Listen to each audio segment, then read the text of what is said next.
Hello, everyone. Well,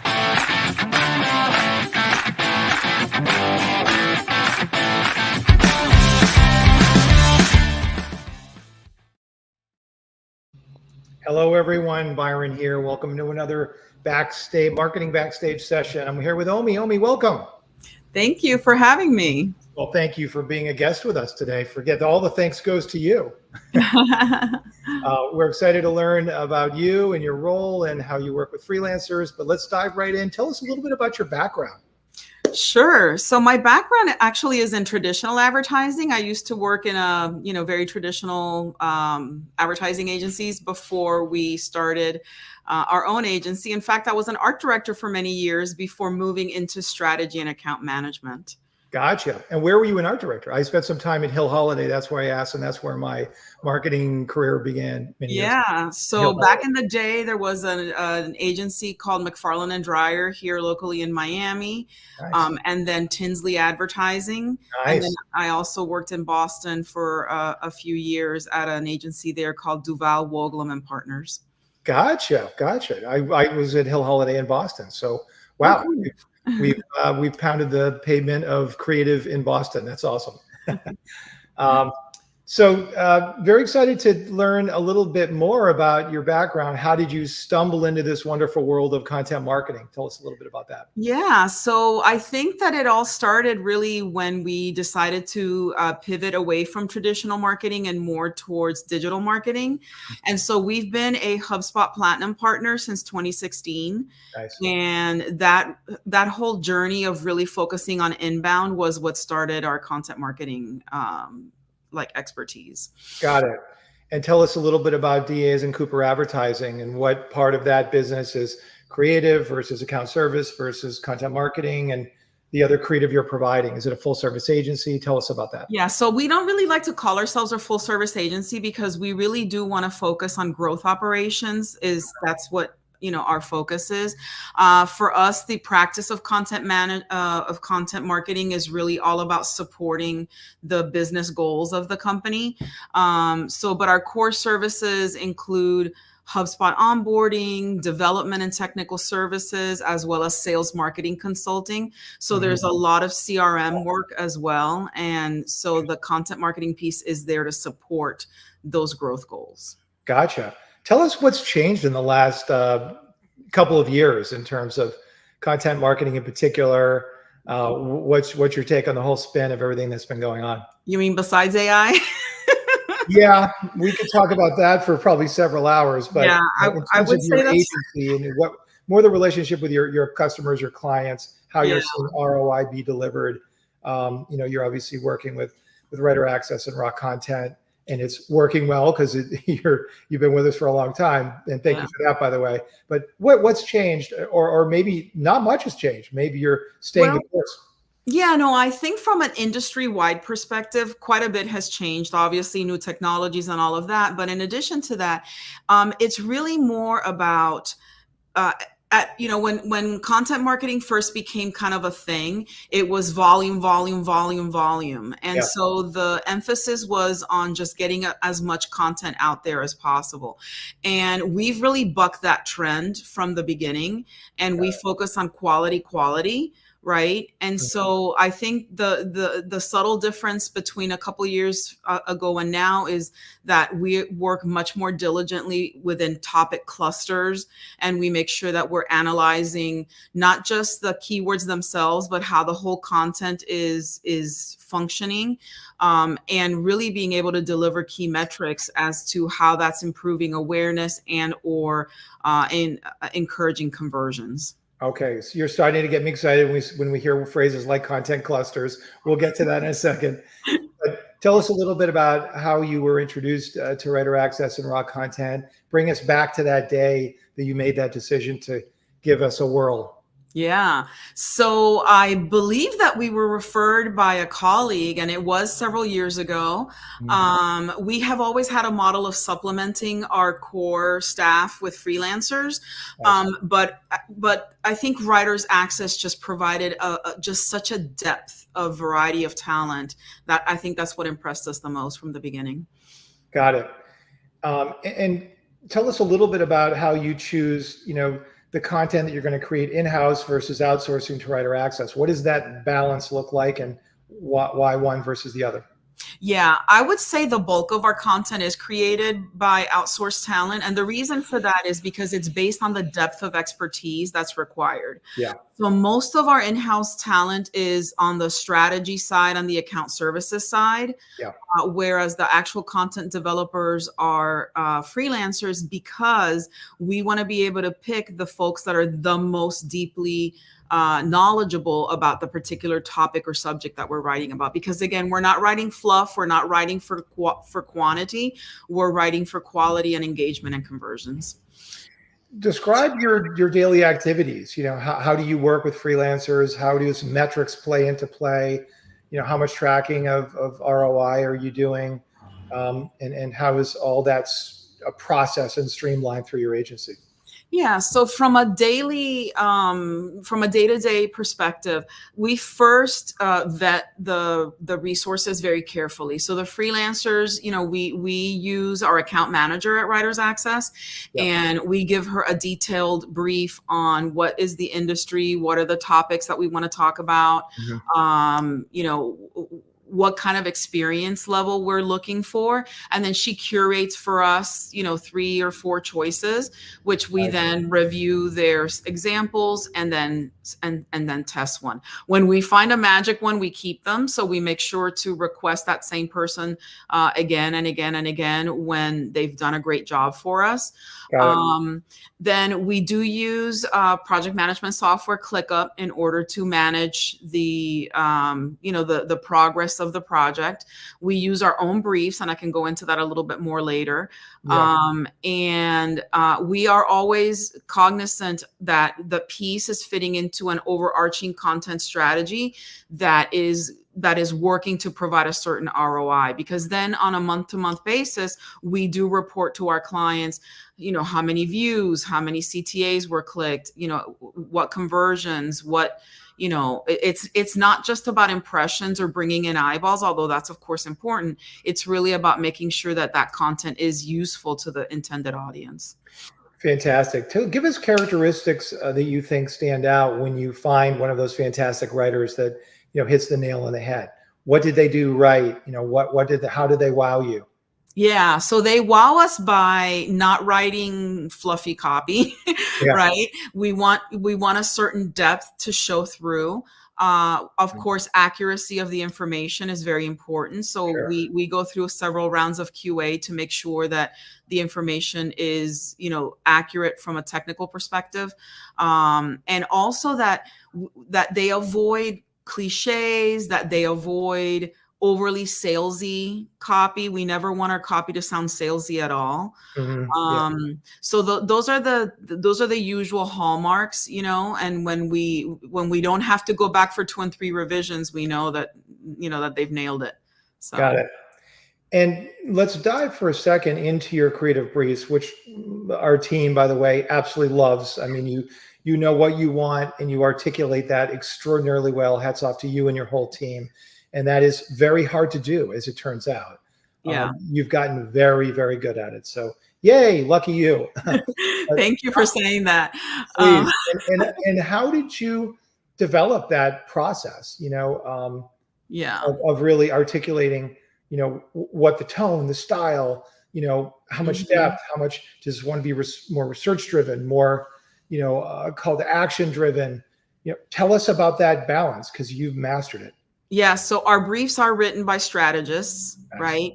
And they are our own proprietary briefs. And I think the genesis of the way that we brief really does come from having that traditional advertising background, where it was really important to understand your audience, to give a really good profile of what is that persona that we're trying to hit. What are their pain points? What are they looking for? What kind of questions do they want to answer? Then depending on the content strategy, we can say, okay, this is the type of content we want. It's going to be more of an informational piece, or it's going to be more like a technical white paper. So we give them information as to what type of piece it's meant to be. And we do provide outlines that of course also include the keywords or phrases that we want to include, as well as content guidelines from our clients' brand guidelines. So we always include that in our briefing as well.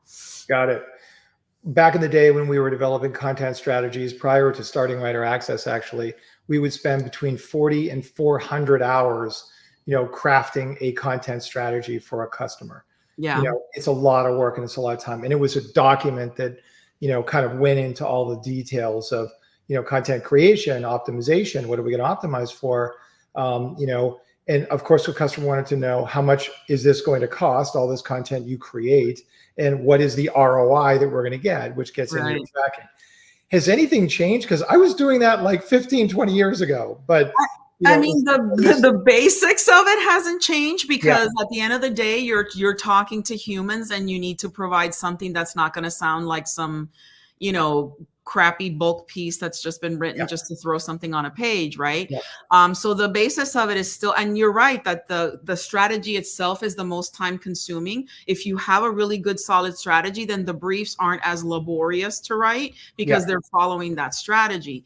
But I think one thing that has changed is that with the onset of AI, and with the onset of people thinking that they can just have ChatGPT write a whole thing for them and post that up, there's a lot of duplicative and repetitive content coming out there. And it just starts to sound like a robot wrote it. And so we really need to be careful that we're using our AI tools very judiciously, right? We do use them for, doing topic research, for doing keyword research, for maybe doing a little bit of initial, opening and closing drafts and things like that. But we want to make absolutely sure that the content is written from a human, by a human, right? And that it sounds like that. So I think that's where the content guidelines really come into play, and understanding your client. So for example, we work with cruise lines for a long time. And anybody that has ever worked with a cruise line knows you never ever call their vessels a boat. That's like a big no-no. So that would be, that's a simple example, but that's the type of thing, other than tone and all of that would be included in a content guideline. Got it. Are you looking at samples that your clients created and that they aspire to, that they think are great?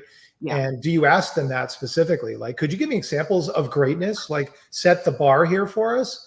And are you always getting back great content? Because that's a question in itself. What a great question. So we absolutely ask them for examples of either their own great content, which almost every client has a few pieces that they're really proud of, or both examples from perhaps their competitors or industry associations or something like that they feel are really well written, or what they would aspire to. And then we look at that ourselves. And sometimes it's really doesn't.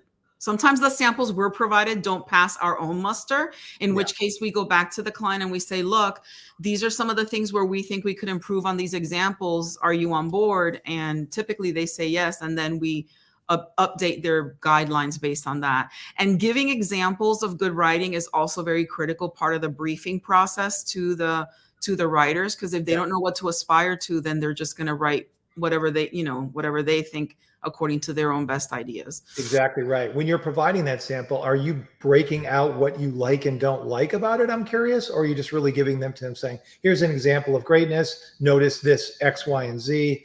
Like, how are you communicating to them what's great about that asset? Yeah, definitely giving them the examples and saying, this is the kind of length, this is the kind of depth, this is the right tone. Maybe this or this is really good about it, and maybe this or this could be improved. So not a biblical proportion thing, but definitely very solid guidelines. Oh, I think your agency's doing biblical proportion stuff, so I'm going to stay with that. We had a wonderful question from the audience. Thank you, Monica. What about smaller budgets? How can we save financially without compromising quality? Thoughts on that? Yeah, so I think there you really have to be cognizant that if you want to save, then the onus is on you as the client to provide the best briefing and clearest examples and information to the writers, because you want to avoid all those rounds of revisions. Right. Also, you can really control costs by using freelance talent, because a company like us, where we have 3 or 4 different industry niches that we support, you don't necessarily want one person to be the voice of multiple clients, and also you can't find that depth of expertise. So definitely using freelancers is a great way to generate good content while maintaining cost control. But really, the rounds of revisions, keeping those low by giving them good briefing is one of the best cost savers. And if that question was from a client, for example, I don't have a big budget to work with, what would your recommendations be to, as far as a content strategy answer, take on less, for example, don't try to get a top 5 listing with every keyword you would possibly could answer, limit the scope, set expectations. And that's sort of what we've lived by. I would say the last thing is prove it out. Like, as a content strategist, you need to make a case that you can generate some success and achieve some goals. So start small, find the victories you could have. Do you agree with that? And would you add anything to that?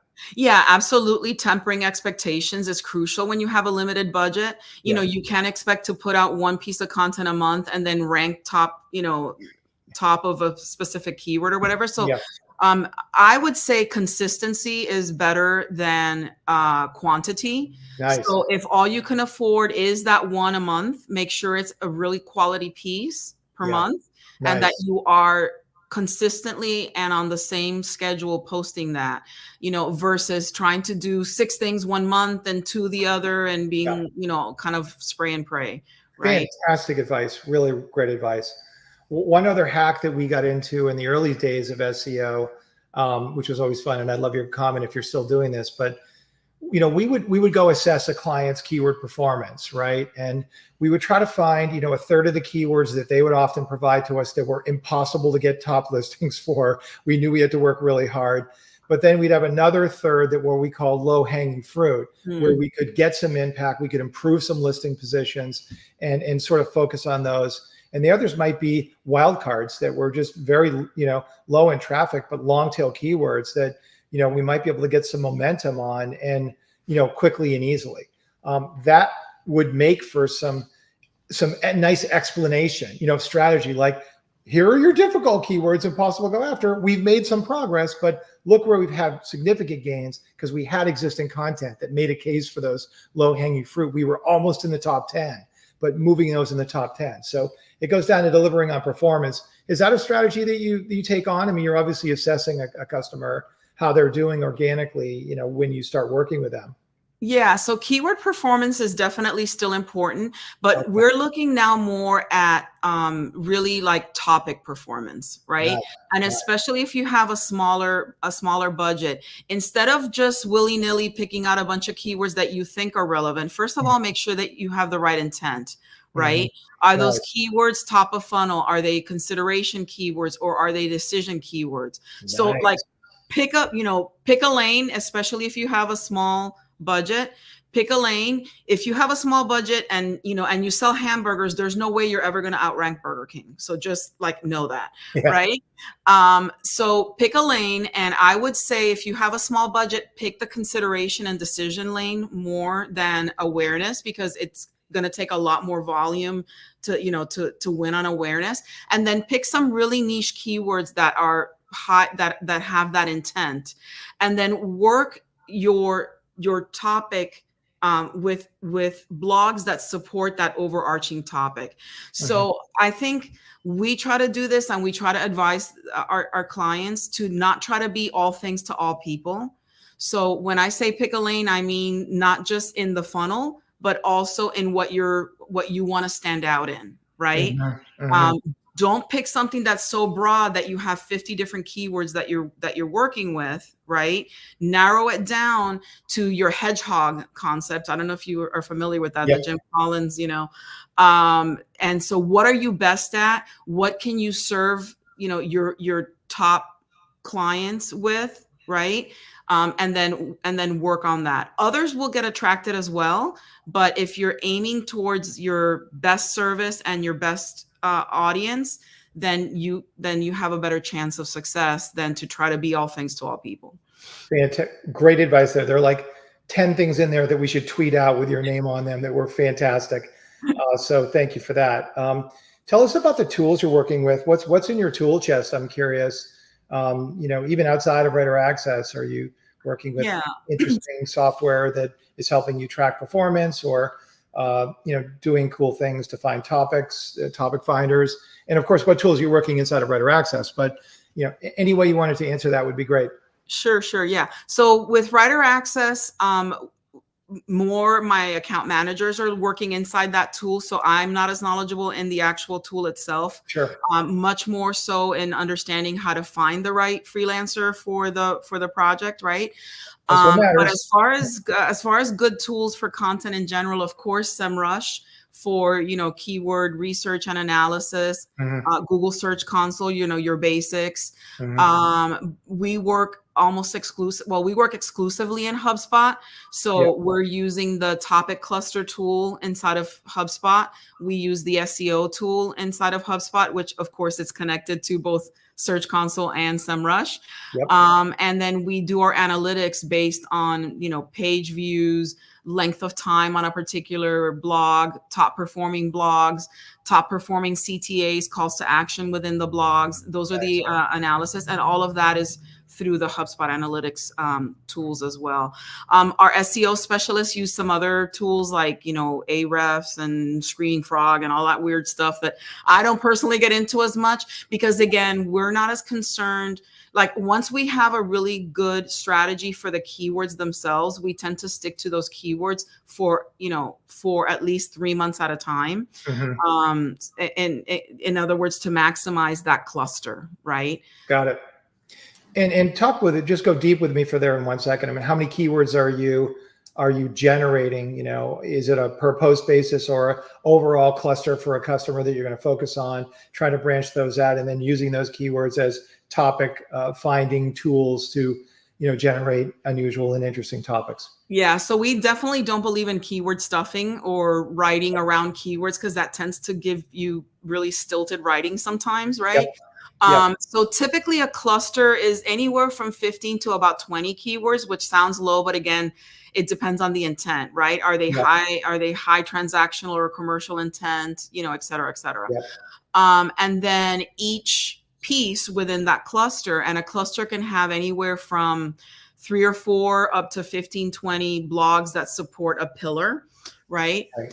So within each individual article, we usually keep it to 2 or 3 keywords that we center around those.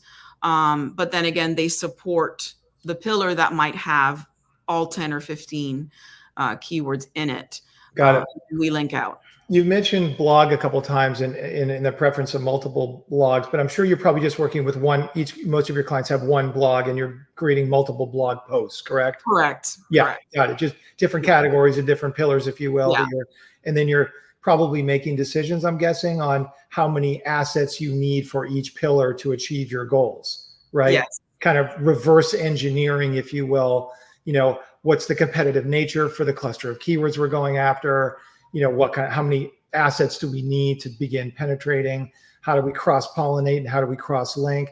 Tell us about linking, actually. Are you doing a lot of linking these days in your blog posts? Yeah, a lot of cross-linking, a lot of linking back to other pages on the website. So typically a topic cluster would include 3 or 4 articles that are, that are cross-linking in one way or another to either back to the pillar or to each other. And maybe 1 or 2 web pages, depending on the nature of the article. Got it. Okay, cool. Do you have any advice for any other businesses looking to scale content? I mean, you're scaling content like crazy. Thank you for that. But you're doing it strategically. But tell us about, advice for other businesses and beginning to ramp things up as you see success. Thoughts on that? I would definitely say that again, that the most important thing is to clearly and thoroughly brief your writers, and that again is based on having a very clear strategy.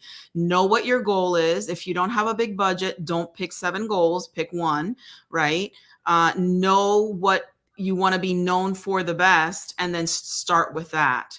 And then for scaling, you definitely want to use a tool like Writer's Access. To me, I think you guys are, super good. Thank you. Thank you so much. Because you want to make sure that you will have enough writers to choose from, that you can find the one that has the right level of expertise, right? And it also allows you to control costs again, right? So, and then just be, again, if you have a small budget, be aware that you're going to have to take on some of that, some of that responsibility yourself, right? You either pay in money or in time. That's exactly right. Any other words of wisdom for anybody working with freelancers as we close out?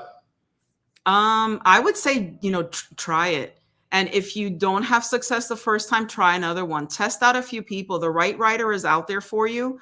And it's just a matter of being willing to know what you want, be very clear about what you want, and then try a few until you hit it, and you will hit it. And sometimes it is, sometimes you do have to try 1 or 2, right? Omi, final Jeopardy question, I promise. But have you ever given the same instructions and same order, if you will, to a couple different writers to see how they would perform with those same set of instructions? Yeah, we do that with writers and designers as well. Nice. Wow, right? cool. So for really big, like for example, for a really big web build, we'll do that with 2 or 3 designers, and then the winning design gets to finish the project. But that's a great process for vetting, right? So if you're between 2 or 3 of them, give the same exact assignment to 2 or 3 of them and see which one comes back with the one that you like the best. It's a great way to test. And a follow-up to that, are you giving feedback on their initial presentation to you to also see how they would handle feedback, changes like this, don't like this, and letting them have at it? Yes, 100%. Unless it's abysmal, which we haven't had that experience yet, thank goodness.